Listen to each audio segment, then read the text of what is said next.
The first step is going to be to remove the tunnel brace in order to drop the exhaust.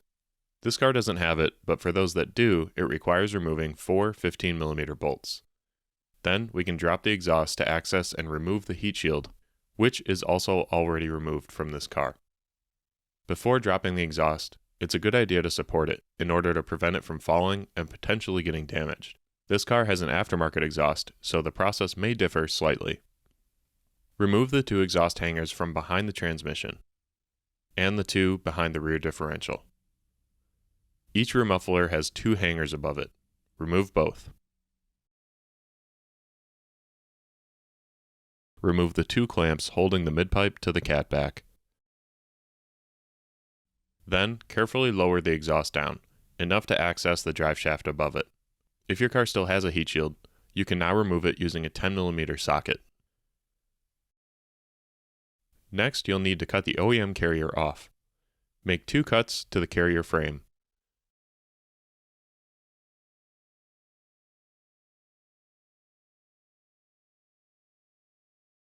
Unbolt the driveshaft carrier with these 2 bolts.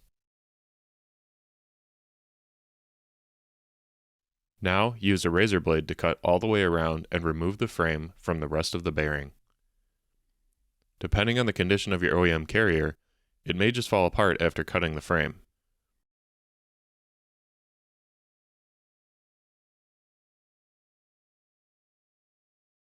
Then, use a razor blade to cut the loose rubber on the rear of the bearing all the way around, leaving the base layer of rubber intact. This is about how you want your bearing to look before installing the new JXB carrier. Now we'll install the new carrier. Take the top half, put a bushing in it, and put it over the top of the bearing, with the text facing the front of the vehicle. Then, bring the bottom half up to meet it, and connect the 2 together using the provided Allen bolts. As you tighten the bolts, switch back and forth from left to right so the bolts don't bind in the holes. A small gap may form between the 2 bushings. This is normal.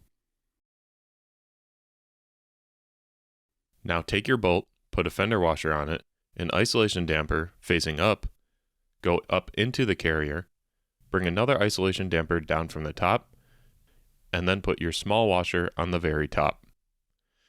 Same thing on the other side.